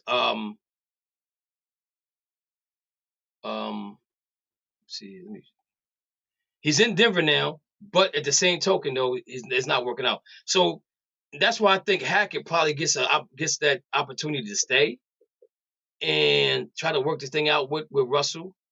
But if this is what you really wanted, why you should have been working on this? And y'all guys got to remember that he came in as a coach late in the game, and Russell got traded late in the game. Okay, but at some point in time, your instinct's supposed to take over. And how many? Let me ask you guys: how many times do you think offense runs? They run 3 plays. If they don't get the first down, then they got to punt the ball. How many of them 3 plays y'all think is reactionary plays where you're supposed to run it through the 3 hole, but 3 holes full, then you run it to the 5 hole, or you run it to the 4 hole? I don't know too many guys that don't adjust their game on the fly. And I'm saying, why can't Russell do that instead of trying to stay in the pocket? You know what I'm saying? And being that you play run option, and he did that when he's at NC State. But then when he went to Wisconsin, which had a pro style offense, he did well there too. So I felt like he could adjust to any offense out there. But if he's just trying to stay in the pocket, that's not going to work for him at 5'11", and your offensive lines are 6'3" or taller. You know, Mo, comment? I think the problem we run into with Russ wanted to get out of Seattle because he wanted to prove that he could be the man. Just like him, just like Tomlin is tied to Ben, and Belichick was tied to Tom Brady. Russell was tied to also Pete Carroll. So, but he also wanted to because they weren't going to pay him what he wanted. He got what he paid in Denver. He got what he wanted, but he didn't get to choose his coach. I don't think he would have chosen Hackett. But at the same time, you got to work within the system that you're given, and you have to show that you're a quarterback that can win any system. You can't run Hackett's system because Hackett never ran a system because he never did that when he was in Green Bay. That's on the Denver leadership, which you already know. Brian Flores, a hack job as an interview anyway. So you know that organization is a random. But the problem that you have to look at is that he still is not being protected in Denver. He has great wide receivers. They had a good running game, but a lot of people got hurt. So without the running game, without on the outside, he lost what he needed. And that's what he thought. He thought he had some young wide receivers coming up that could also be just like Tyler Lockett, could also be just like Metcalf, looking at Cortland Sutton, looking at Hamler, and also looking at Garrett Jr. Also thought he was going to have North Carolina Javonte Williams to hand off the ball. He got hurt. So, I mean, when you think about all the injuries, you got to give it 1 more year to give the chance. But they need to be working together in the offseason. He need to leave Sierra at home. He need to be somewhere with them, working it out to show that he's the man. Because that's what he wanted to do in the first place. G-Dub, thoughts? No, I'm good on this one. All right. All right, good. All right, so let's do some basketball. Dana just asked me what's wrong with this Boston Celtics. I'm gonna tell you what's wrong with the Boston Celtics, Dana. They don't like to be touched. That's their problem. They don't like to be roughed up. Okay. And if you watch them against Miami and you watch them against Detroit, against Miami and you watch them against Toronto, they get in their shirt. They get next to them. They grab them. They hold them. They do all that kind of stuff. They do. They don't like that. So now the league has seen that. So they're adjusting their game to that. Now I'm gonna say this: the games they lost because they didn't have all their starters in there. And I know next man up is the situation supposed to happen, and I don't disagree with that. And Al Horford was out because he had another baby. I think that makes 5. I think he's trying to start a basketball team or even have a 6th, 7th man. I don't know what's going on with Al. But when you make the money when you're making the money that Al can make, he can have as many kids as he wants to, and it is what it is. What I do have a problem with is I don't understand what direction the NBA is going in. Jason Tatum takes a game off to go to a birthday party for his son. The fans is cool with that because they don't want Jason Tatum to leave. But I'm not cool with it because your obligation from October to June is to win as many games you possibly can win and get to NBA Finals and win the NBA Final. Okay? I understand the situation with his son, but his son is young enough to understand, Daddy got to go to work today. We'll celebrate your birthday tomorrow, and we're going to have a lot of fun. Now, I know there was family out of town and all that good stuff right there, but to let that be known by the media, that's not cool. That's not cool for me. And the thing about it is, me being a Celtic fan, what if that was the only game that I go? That's the game I picked. The Orlando game, I looked at the schedule, I said, oh, they can beat Orlando. I'm going to go to that game. So I know we're going to win. I get up there and find out that Jason Tatum's not playing. Now I'm mad. I done paid all this money for gas. I done got a hotel room. I done got these high price behind tickets, and now he ain't playing because it's his his son's birthday. birthday. It's his birthday. It is my birthday. You know what I'm saying? So I don't agree with that. It's his life. He does what he want to do. If the Celtics is okay with that, they can be okay with that, but I'm not okay with that. Dana, I remember watching basketball where Calvin Murphy had a concussion, played on the basketball court with a helmet. I remember Drew Henderson played with a neck brace on. These dudes was real to the game. They loved the game that much that you couldn't get them off the court. Now you got guys that are low management because they want to. You got my man out there in LA, the Clippers, Kawhi Leonard, low management. He's gonna play 3 games a week, and then the next week he's gonna take off.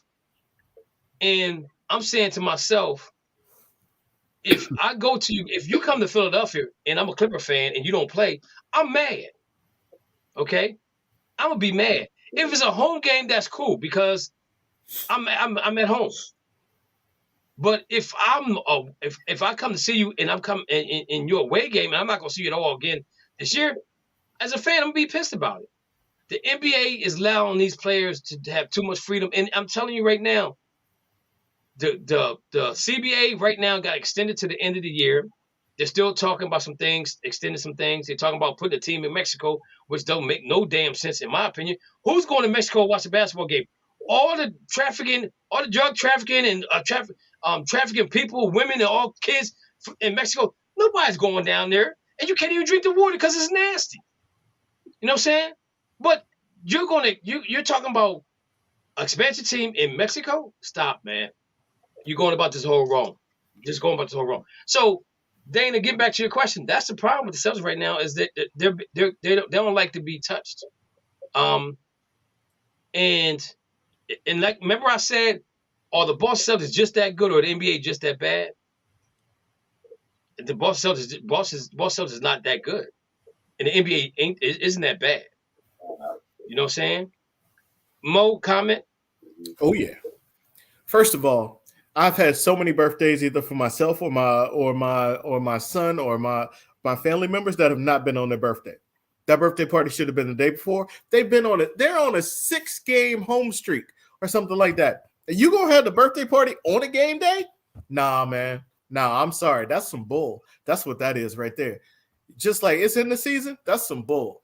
Because if that's going to happen, that means it's going to happen on his 6th birthday. It's going to happen on his 7th birthday. It's going to happen on his 8th birthday. It's going to happen on his 9th birthday. It's going to happen on his 10th birthday. Nah, man, I'm sorry. Yeah, I know your son 5 years old, but you just signed to make $30 million a year to the Celtics. Your son can wait a day for his birthday party or for some cake.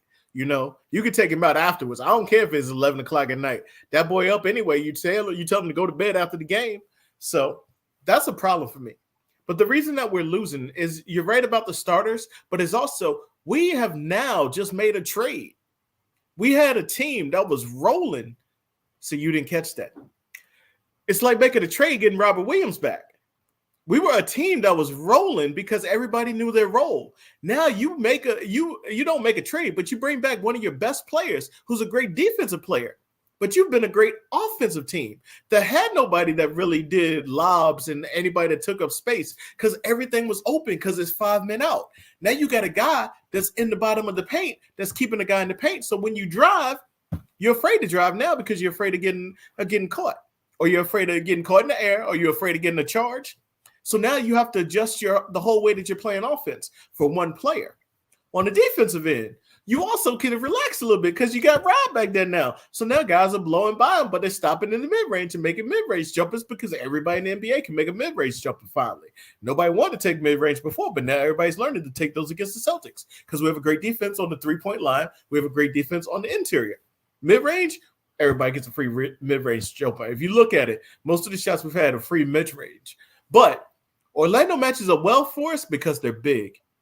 Indiana just outplayed us and out-hustled us. That's why they won. On the West Coast, we were tired, and we're expecting to get Rob back. So, and we're actually losing at halftime right now to Minnesota. So, and they're without Karl Anthony Towns. So it just tells you right now, it's going to take a while to get Robert Williams acclimated. Just like it was. This was the time period. December was the time period that we lost so many games last year. Then we started rolling in January. So I expect us to start rolling again in January, just like we did last year, because Rob will probably be there. Marcus Smart will be back. Al Horford will probably not have another kid. You never know. He might have multiple wives now the way that he has kids. But the thing about it is we'll be fine. But at the same time, the coach has to learn how to coach now. And this is a good thing to have. Because if he can figure this out now, it's better than in the playoffs when you lose 4 games and out. And you know what else too? I'm gonna tell you this right now. I think they rely too much on the offense and not the defense. Because when they're making those runs and scoring 127, 130 points a game, they were playing defense at certain times of the game. Now they're not. To me, they're not doing that. They're turning it on, turning it off. And just because you got to the NBA, and because you got to the end, just because you got to the NBA Finals last year, the way you played. The beginning of the year, that can get you there. But you got to remember, though, you played Miami without Tyler Hero. He was hurt. You played the Milwaukee Bucks without Middleton. He was hurt. You know what I'm saying? So you played 2 series where 2 of the best players wasn't playing, and you went 7 games with both of those series. Okay? And Miami game was – that 7th game was in Miami. So you didn't have home court advantage, and you didn't take advantage of the games that you should have won against them. Neither was the 7th game versus Milwaukee. Oh, it was. It wasn't Milwaukee. That was home. Because that's why we won the last game of the season. Yeah. So those are the issues that I see with the Boston Celtics. I think the coach lets them play.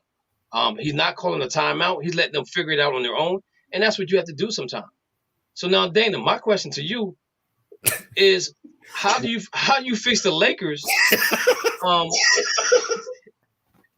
And now they saying street clothes gonna be out for a minute, and y'all can't get no trade value for Westbrook, who's playing good basketball right now. So how do you fix the Lakers, Dana? I mean, you got a lot of crazy moves.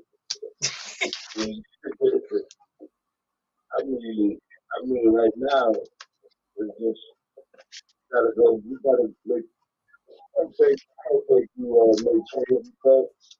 But you go half pick. You just go the flow. See, Laughing at me. and you know what? Like, oh. You made a comment just now about the draft picks. Okay, so I get it, but the thing about it is though, so you're basically telling your fan base that you're not ready to win right now. You're not going all in on LeBron because we know his time is winding down as a Laker or even in the NBA. But and the reason why y'all not getting draft picks up because y'all know that once LeBron leaves, it's going to be bad for y'all. It's going to be bad for the Lakers. So they need those draft picks. And everybody that comes with a trade, they're like, I want that 27th, 29th draft pick. If you're not giving them picks, we're not talking. G-Dub? I just had something come across my phone. A judge has ordered Dallas Cowboys owner Jerry Jones to take a paternity test for that 26-year-old that claimed that he was her father. But now here's the kicker though. A judge has issued the order for genetic testing Thursday in a paternity case brought by Alexander Davis, who previously alleged in a separate lawsuit she was conceived from a relationship with Jones had with her mother in the mid 1990s. But it goes on also to say that they decided her mother and Jones reached an agreement that they wouldn't say that he was her father because Jones was married at the time. I'm sorry. She's 26 years old.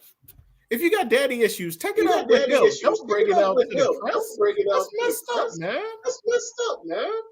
As they say on Jerry Springer or Murray, use the pappy. Use the pappy. Use it, and I think that's all about money for real. If he's not taking care of her, this has got to be about money. She's 26. If that's 26. But the thing about it is, if that's the issue, and he knew about her, he should have took care of it. He should have been giving her money. Exactly. It shouldn't be 26. It shouldn't be no issue. But the thing about it is, maybe she didn't know until now who her daddy was. Exactly. Maybe the mom. Money, it would have been the mom. I would understand if the mom was It doesn't matter. He should have been doing something, even though he was not in her life. He should have been, sending money to her mom to help support the young lady. What if the mom didn't want the money? It sounds like they came to an agreement. The mom, you just said the mom and Jerry Jones came to an agreement because he was married. I think the mom probably getting some money and wasn't sharing it with the daughter. And now the daughter coming out the closet saying, I want to know everything I need to know. And if you give my mom some money, where the money at, Mom? Where's the money at? I think that's what this is what this sounds like. Man, people can't have a wife on the other side of the family. That's messed up. What kind of world are we living in now? I just thought I'd share that. Oh my God. All right, guys, real quick, we got a couple minutes left to go. We down to 6 minutes left. Some more NBA news. So I pulled up some stats going forward. Also, the New York Knicks got fined for tampering with Jalen Brunson. They lost a second round draft pick in 2025. My confusion through all of this is his daddy works for the Knicks. So if his dad worked for the Knicks, you don't think him and his dad talked about him going to the Knicks? This doesn't make any sense at all. Dallas had an opportunity to sign him early on, and they didn't do it. So, and if you listen to Mark Cuban, I listened to him on the radio. He said, "Oh, I'm fine with it." He said, "Nothing happened. They did what they had to do. Should they get fined?" He said, "No, they should." Because the thing about it is, so y'all, I'm the dad, and y'all played for another team, and we're at the house, and we're eating potatoes or eating dinner. Oh, I can't talk to you about coming to the Boston Celtics because that's tampering. That's dad and son. That to me, that doesn't make any sense. This is the only one that I don't agree with. Once I read it, I was like, okay, I see where they're coming from. So I don't think there should be any tampering at all. I think the part that pissed the NBA off is when they went down to Dallas and you had the rapper Houston, Allen Houston, who's the GM or co-GM or whatever, and then you had what's the kid that played with the Lakers with them now, the power forward. I can't think of his name. Dark skinned kid. They played the Knicks now. Shucks. I can't think of his name right now. But they all went down to Dallas. Oh, you're talking about Julius Randle. Julius Randle, yes.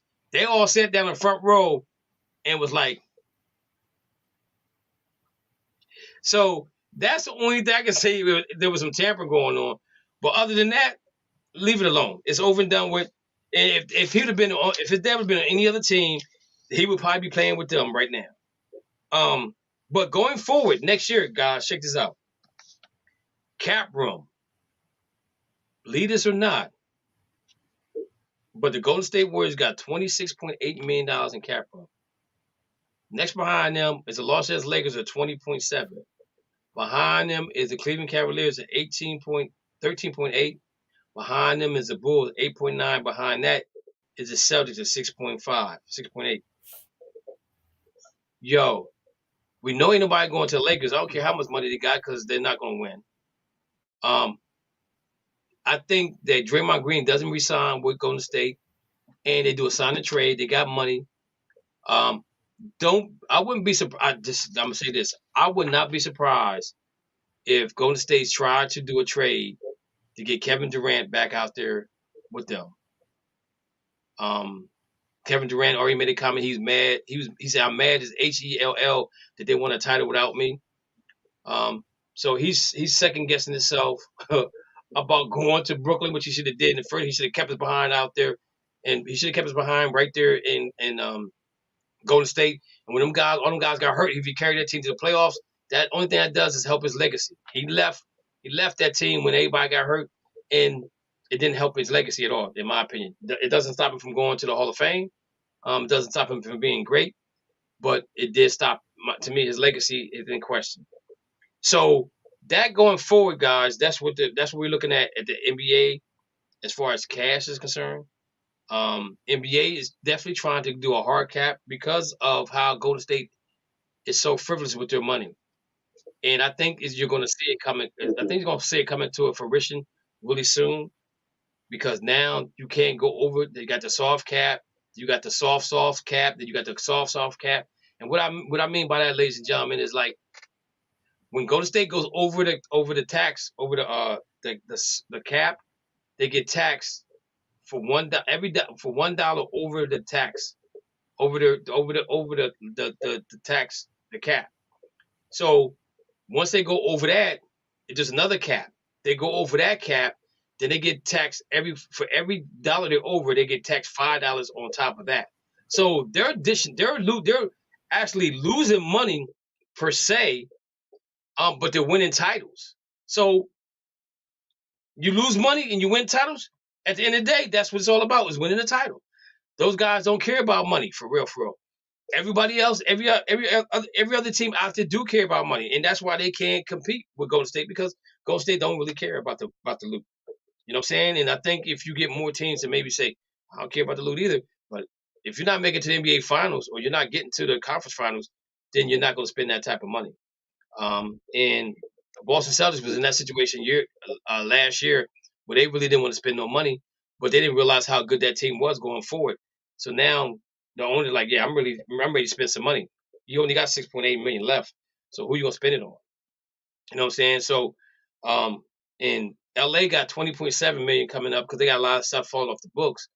But you can only surround LeBron James with so many shooters.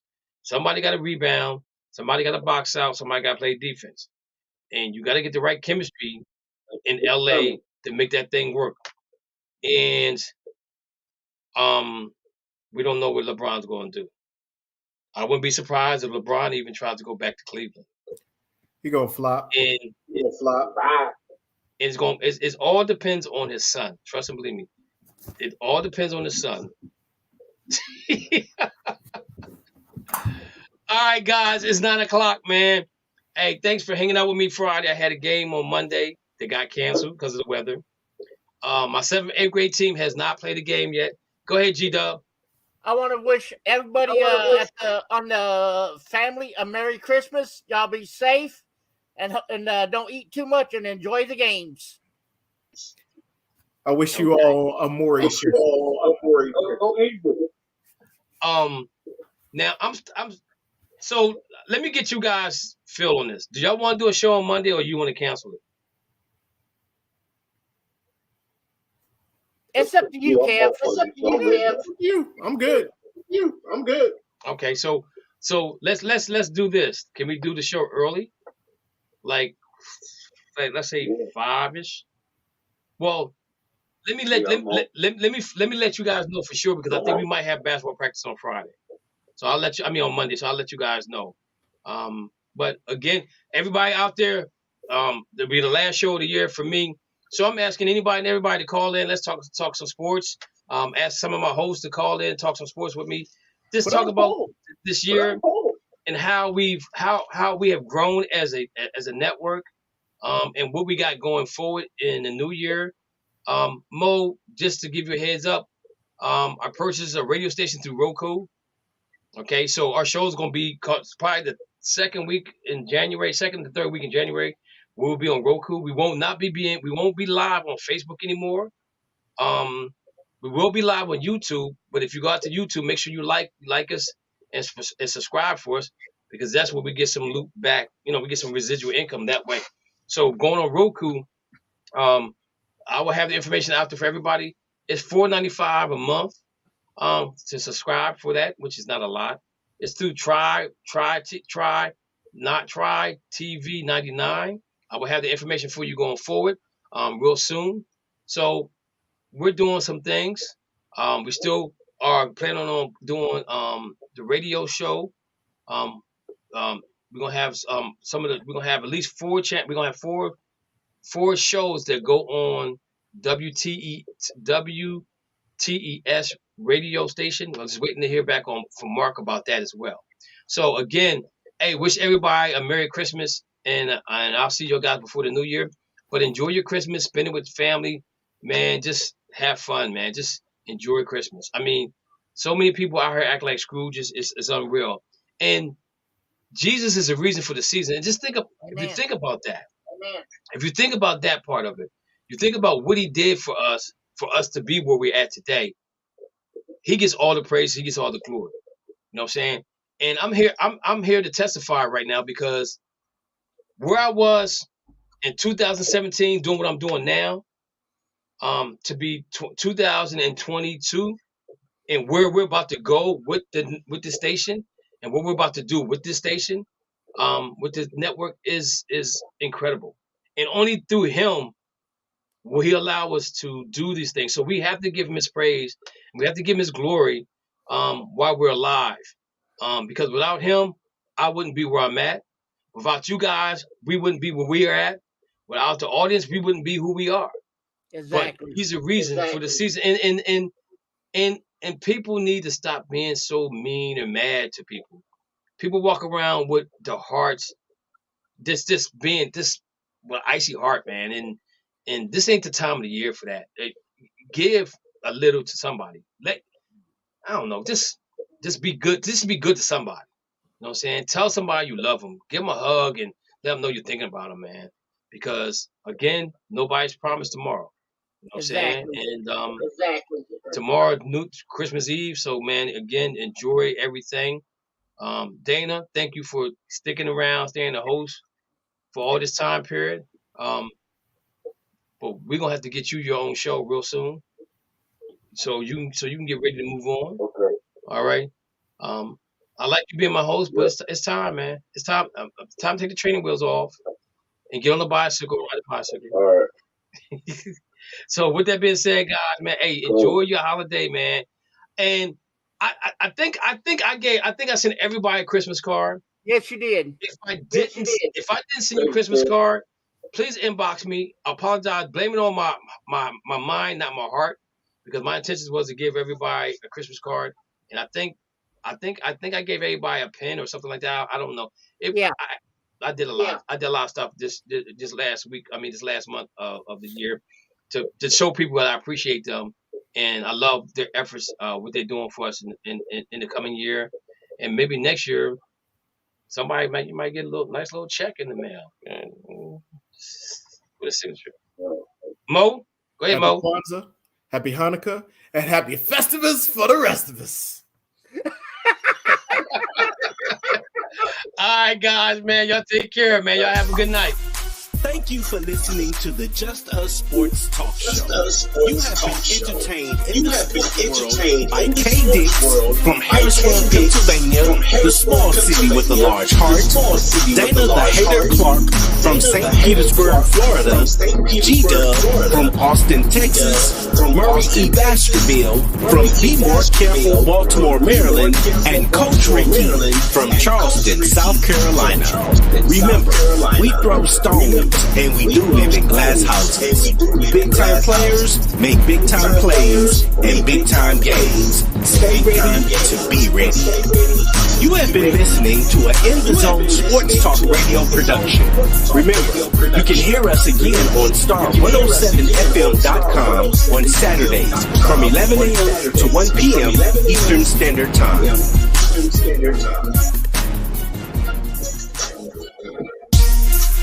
Thank you for listening to the Just Us Sports Talk